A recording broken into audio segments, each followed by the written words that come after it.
He found a lantern that lit itself. The psalms on the walls were writing his death. There are things in attics that were put there deliberately, not forgotten, placed, stored with a specific intention that they would not be found until the right moment arrived, or the right person, or the right combination of darkness and isolation that makes a person reach for something old in a box rather than sit alone with the quiet. The Puritan understanding of debt was precise and unforgiving. What was owed to God was owed in full, with interest compounded across generations, and no amount of living well in the intervening years reduced the principle. They did not believe in forgiveness as settlement. They believed in collection. Thomas Aldric found his ancestor's lantern on a Thursday evening during a blackout that took out power to his part of rural Vermont for 6 hours. He went to the attic with a flashlight and found something better. He found a lantern that was already waiting to be useful. He found, inside it, the particular quality of light that shows you things ordinary light doesn't reach. He also found, on every surface that light touched, the document of his own life, in a script written in fire by something that had been waiting to collect since 1689. He read it aloud. He was curious. He had no framework that would have told him what that cost. The blackout began at 7:43 p.m., and the backup generator, which Thomas Aldric had been meaning to service for 2 years, failed to start. He was 44, a high school history teacher who had inherited the farmhouse in Weatherfield, Vermont, from his grandmother 6 years prior and had been living in it since. Alone, with the slightly guilty pleasure of a man who knows he has more space than he needs, and finds the surplus of it deeply comforting. The farmhouse was built in 1743, the third structure on a property that had been in the Aldric family since the first one arrived from Massachusetts in 1689. He went to the attic with a flashlight, looking for the box he thought contained emergency candles. The attic had the specific quality of inhabited disuse. Boxes stacked by people with systems he had never decoded, furniture covered in drop cloths, the residue of a family that had occupied this space for 300 years without ever fully clearing out the previous generation's accumulations. His flashlight moved over it all with the efficiency of a man who has a specific errand and intends to complete it. The lantern was on a shelf he had not, in 6 years of living in this house, ever paid attention to.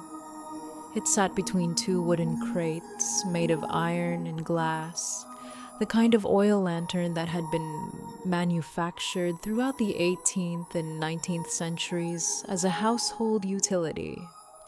Its oil reservoir appeared when he picked it up and tilted it to contain oil, which should not have been possible after any significant period of storage, but which was, observably, true.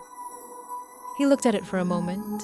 He set down the flashlight and tried the lantern's ignition mechanism, a small knurled key that turned the wick. The wick was dry. No oil reached it from the reservoir. The lantern should not have lit. He was a history teacher, and his grandmother had been a woman of particular habits, and he thought, with the fond irony of someone who has lived long enough to find their own family lore charming, of the prayer she had made him recite every night in this house as a child. A bedtime prayer that she had called the family's own, that she had never identified a source for, that he had not thought of in 30 years. He tried, on a whim born of darkness and nostalgia to remember it. He remembered it. He recited it. And in the second line, he heard, without deciding to, the words come out in reverse, the way they had sometimes come out when he'd been exhausted as a child, the syllables transposing in the automatic way of a very well-learned sequence spoken by a tired mind. The lantern lit. Not from the wick, not from any ignition source he could identify. The flame simply appeared inside the glass, steady and warm, a deep amber that was richer than any oil flame he had seen. The light it cast was the quality of old light, the kind that illuminates things with a specificity that modern light sources don't produce, that finds the texture of surfaces and makes them legible rather than simply visible. He brought it downstairs. The writing was on the parlor wall, not carved or painted, visible in the lantern light, as though it had always been there in ordinary light, had simply never been the right frequency to reveal it. Dense, covering the full surface of the wall in vertical columns of a script he did not recognize. Not Latin, not any variant of Greek or Hebrew he could identify. Not any alphabet in his considerable working knowledge of historical writing systems. The characters were small and precise and numerous, and arranged with a care of something, composed rather than recorded, a text that had been organized with the attention a writer gives to meaning, rather than the attention a scribe gives to copy. He held the lantern higher. The writing went to the ceiling. When he moved through the parlor to the adjoining hallway, the hallway walls were covered too.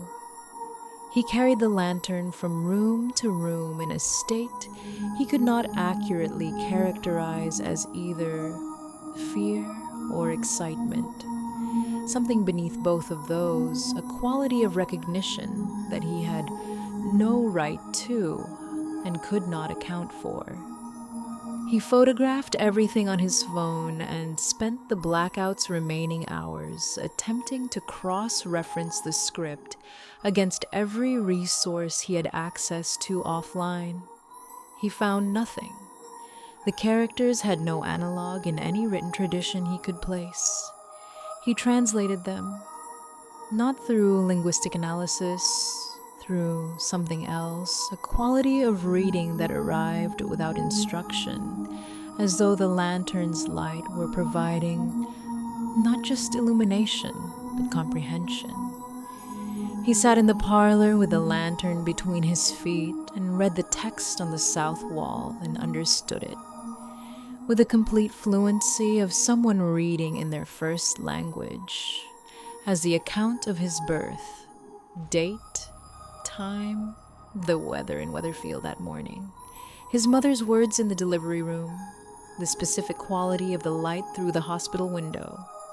Accurate, precise, verified by his memory on every checkable point. He moved to the east wall, his childhood, his adolescent years, detailed with the specific and indiscriminate attention of a document that does not edit for significance. Small events alongside large ones, moments of ordinary kindness and ordinary failure given equal weight with the hinges of his life, his marriage and its end, his grandmother's death and the inheritance of the farmhouse, his years of teaching, rendered with the accuracy of something that had been watching with more attention than he had been watching himself. He read for 3 hours. He reached, at the end of the east wall's lower section, the present day. October, Weatherfield, Vermont, a history teacher alone in a farmhouse during a blackout, reading the walls by lantern light. The text described him reading. He was reading his own description of reading. He moved the lantern to find where the text continued. It continued on the ceiling of the parlor. He read the first line and understood it was the future. He read the second line and felt the specific cold of information that is accurate and unwanted arriving in the same register as information that is accurate and welcome through the same faculty without distinction. He read the future. He did not read all of it. He read 3 days forward, the specific events of the following 72 hours, each rendered with the same exhaustive accuracy as the past, before he stopped with the self-possession of a man who has decided that some data is not useful and who has sufficient discipline to stop acquiring it. He had read 15 years of his past and 3 days of his future aloud in fragments, in the habit of someone doing research who vocalizes to aid retention. He had not known that reading aloud was the mechanism. Thomas Aldric, who arrived in Weatherfield in 1689 from a Salem that was 2 years from its famous crisis and already feverish with the specific spiritual anxiety that would produce it, had been a man of precise and particular faith. Not the theatrical faith of the later trials, but the earlier kind, the intellectual and systematic theology of someone who had read Calvin and Edwards and taken them seriously as engineers rather than as poets. He had understood judgment as a structural feature of the universe, not as a metaphor.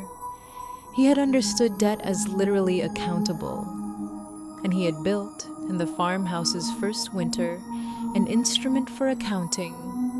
The lantern was a sole anchor. The oil inside it, rendered from a source the family records described only as the substance of covenant, which Thomas now understood meant what it said, was a binding medium kept active by the family bloodline's proximity, maintained across 3 centuries by the specific gravity of the Aldric line's continued occupation of the property. The angel of judgment that Elias had contracted as the instrument of collection had been sealed inside the lantern with the oil since 1689. It had been waiting for the activation sequence, the family prayer spoken backward by a blood descendant with enough literacy to read the Psalms. The Psalms were the debt ledger. Every generation of Aldrics, every action and decision and accumulated moral weight rendered in the script of the judgment tradition, not translated into human language, but legible to anyone the lantern showed them to. The angel did not speak. It documented.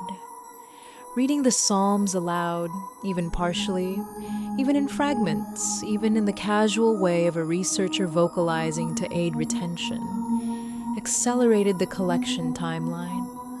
Each spoken passage pulled the angel 1 increment closer to the moment the ledger was complete. The final psalm, when spoken, would close the account.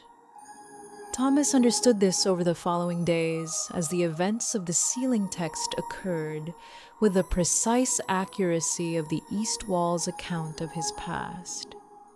He understood it and did not speak aloud in the farmhouse again, communicated by text and email, answered the phone by typing, stood in the kitchen in absolute silence and felt the lantern on the parlor floor where he had set it, maintaining its amber glow with the patient certainty of something that has run for 300 years and is not concerned about a few days of interruption. He called a historian colleague. He photographed and sent the wall images. She called back 3 hours later with the specific trembling neutrality of an academic who has recognized something they cannot fully process and said, "Thomas, Where did you get these? This is a variant of a script tradition that doesn't have a modern analog. This looks like it's related to early quabalistic angelic notation, but older, much older. How did you find it? He typed his answer. She heard the silence where a voice should be and asked if he was all right. He typed that he was fine. He sat in the parlor with a lantern for a long time. The text on the ceiling continued beyond the 3 days he had read. He could see it from where he sat, columns of small, precise characters that documented the rest of his life in the same exhaustive style as everything before, ending at the ceiling's far corner above the window, in a final passage that was formatted differently from the rest, centered, spaced, with a quality he could see from across the room as formal, final, conclusive. He did not read it. He lasted 4 days. On the 4th night, he stood beneath the corner passage and held the lantern up and read the final psalm. It was his obituary. In angelic notation, in the script the lantern made legible, a full and precise account of his death, when and how and what would remain. He read it aloud with the specific quality of a man who has decided that knowing is better than not knowing, which is the same quality that distinguishes every other protagonist in a long tradition of people who said the final word, turned the final card, wound the watch the 19th time. The lantern flared, not the amber of the previous 4 days, white, sudden, complete, a light that had no warmth and every intensity. His shadow burned, not slowly, instantly. The shadow that had been cast on the parlor floor by his body and the lantern's light was simply gone, as though cut from the world at the ankle, leaving him standing in a room where every surface still bore the script, but where the specific dark belonging to Thomas Aldric no longer existed. The lantern continued to burn. The light it cast now was unchanged, amber, warm, the old quality of illumination that finds texture and makes surfaces legible. But no shadow fell from him. He moved to the wall and raised his hand, and the wall showed no hand shadow. He held the lantern over his head and looked down and saw the floorboards, lit, exactly as they would look if there were no one standing on them.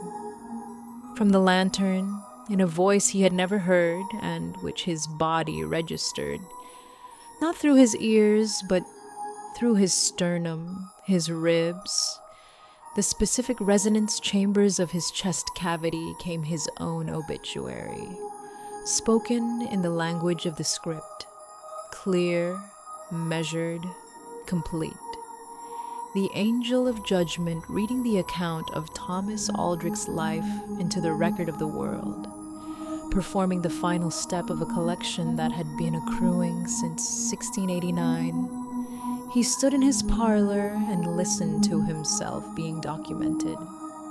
The farmhouse around him was very quiet and very lit.